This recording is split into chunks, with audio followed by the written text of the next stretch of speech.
حضرت سلیمان کا لشکر آ رہا تھا اور یہ چیونٹی وادی نمل میں اپنی ہمجولیوں کے ساتھ وہاں تلاش رزق میں گھوم پھر رہی تھی کہ جو ہی لشکر آتے ہوئے دیکھا تو اس نے اپنی ہمجولیوں کو کہا، جس کی حکایت قرآن نے کہا، جلدی جلدی اپنی بلوں میں داخل ہو جاؤ، اللہ کے نبی کا لشکر بے خبری میں تمہیں کچل۔ کئی میل دور سے چیونٹی کی اس آواز کو حضرت سلیمان نے سنا۔ قرآن بتاتا ہے فَتَبَسَّمَ ضَاحِكًا مِّن قَوْلِهَا، اور اس چیونٹی کی اس بات کو سن کر پیغمبر کے چہرے پہ ہنسی آ گئی، مسکراہٹ آ گئی کہ یہ کیا بول رہی ہے۔ اللہ اکبر۔ چیونٹی کو پکڑ کے کان کے پردے پہ بھی ڈال دیں تو آپ پھر بھی نہ سمجھ پائیں کہ وہ کیا بول رہی ہے، لیکن اللہ کے پیغمبر کی شان یہ ہے کہ کئی میل دور سے وادی نمل میں بولنے والی چیونٹی کو جو بول رہی ہے وہ بھی سن رہے ہیں اور اس کا جو مفہوم ہے وہ بھی سمجھ رہے ہیں۔ یہ پیغمبر کی شان ہے۔ کبھی بھی پیغمبر کو اپنی ذات پہ قیاس کرنے کی غلطی نہ کریں۔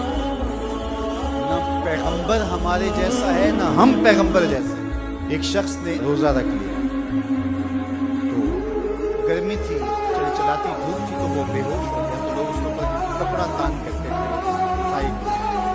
گزرے تو فرمایا کہ یہ کیا ہے، تو کہا کہ اس نے روزہ رکھا تو اس کی وجہ سے یہ بے حال ہو۔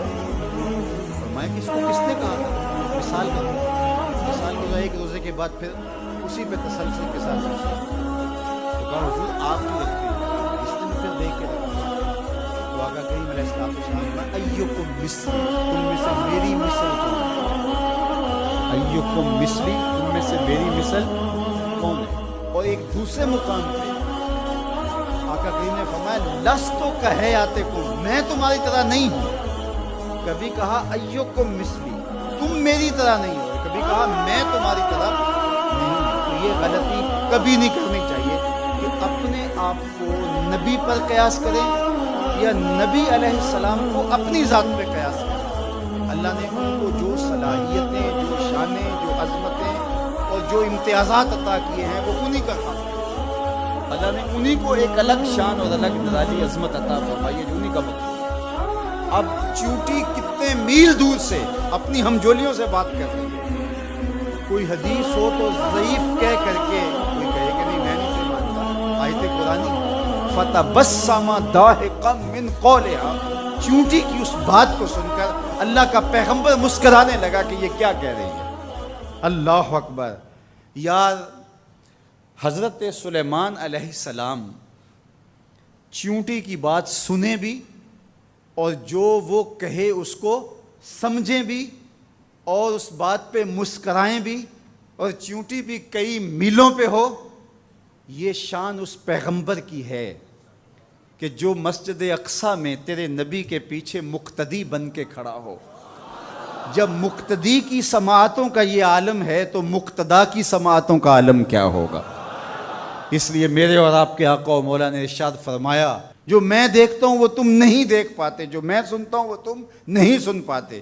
تو جب سلیمان علیہ السلام اتنی دور سے چیونٹی کی آواز کو سن بھی لیں اور اس کی سرسراہٹ کے مفہوم کو اخذ بھی کر لیں اور اس پہ آپ جو ہے وہ جواب بھی دیں، فَتَبَسَّمَ ضَاحِكًا مِّن قَوْلِهَا، تو پیغمبر چیونٹی کی آواز کو سن لے تو مدینے والا امتی کی آواز کو نہیں سننے گا؟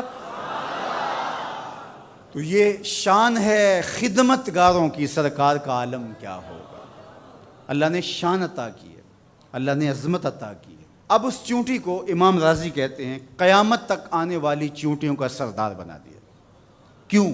اس لیے کہ اس چیونٹی کو اس بات کا علم تھا کہ اللہ کے نبی کا لشکر جان بوجھ کر ننھی جان کو بھی ضائع نہیں کر سکتا۔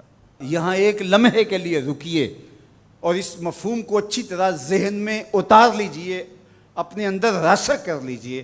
نبی کی تربیت پانے والا لشکر جان بوجھ کر کے ننھی جان کو بھی ضائع نہیں کر سکتا، اور جو اپنے بدن سے بم باندھ لے اور انسانوں کے انبوہ میں گھس جائے اور پھر بم پھٹے اور چھوٹے چھوٹے بچوں کے جسم کے ٹکڑے اور گوشت کے لوتھڑے بھی دیواروں سے چپک جائیں اور فرش خون سے بھر جائے اور وہ سینے پہ ہاتھ رکھ کے ذمہ داری قبول کرے، وہ نبی کا لشکر تو نہیں ہو سکتا، کسی شیطان کا لشکر ہو سکتا ہے۔ تو اس چیونٹی کو اللہ تعالیٰ نے قیامت تک کی چیونٹیوں کا سردار بنا دیا۔ قرآن مجید کی 114 سورتوں میں سے ایک سورت کا نام اس چیونٹی کے نام پہ رکھ دیا۔ کتنا بڑا اعزاز دیا اس چیونٹی کے نام پہ۔ سورہ النمل ذات کی چیونٹی ہے، لیکن پیغمبر کے تربیت یافتہ لوگوں کے مزاج کو جانتی ہے۔